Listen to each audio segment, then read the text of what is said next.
how should a Muslim respond to the calamities that he or she faces due to what is written in his or her destiny? As I mentioned earlier, whenever any calamity befalls any human being, it is either a test or it's a punishment. If it's a punishment, like it's mentioned in Surah Hud, chapter number 11, verse number 82, that Allah subhanahu wa ta'ala turned the two cities upside down of Qawm Lut and showered brimstone of heartbeat layer upon layer, that means it's a punishment. So if it's a punishment, then that person should seek forgiveness from Allah subhanahu wa ta'ala and he should repent. He should stop doing that evil act, stop doing that sin, should promise not to do it again. If he can reverse it, he should reverse it and seek for Allah's forgiveness. If it is a test, like Allah says in Surah Baqarah, chapter number 2, verse number 155, that surely we will test you with something of fear and hunger, or loss in goods or lives or toils of your fruit, and give glad tidings to the person who patiently perseveres.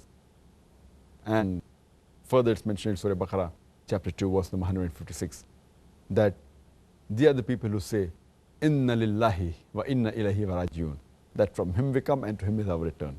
So this talks about the people that are believer. If anything calamity befalls, if he is at fault, look into himself. If he's done some sin, he should immediately repent and ask for forgiveness.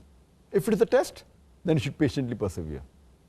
And he should have sabr and say, Inna lillahi wa inna ilahi wa rajiun. For example, if a person falls or if the death takes place or a person gets sick, the right thing, as the Quran says, Inna lillahi wa inna ilahi wa rajiun, that from him we come and to him is our return. And it's mentioned in Surah Tawbah, chapter number 9, verse number 51. Say, nothing can happen except with the decree of Allah subhanahu wa ta'ala. For Allah is our protector. And tell the believers that put their trust in Allah subhanahu wa ta'ala.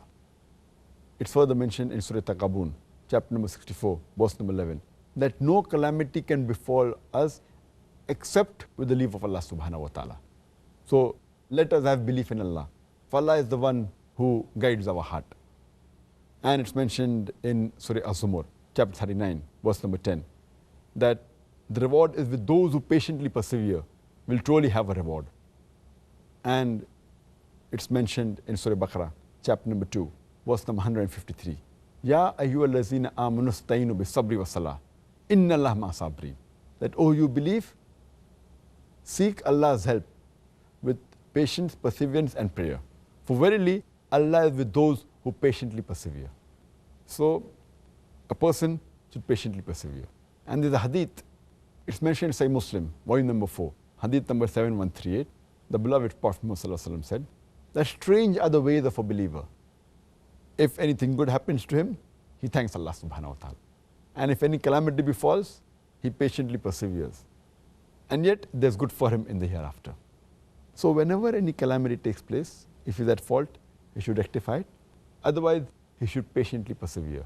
For Allah says, seek help of Allah subhanahu wa ta'ala with patience, perseverance and prayer. For verily, Allah is with those who patiently persevere. Jazakallah khair.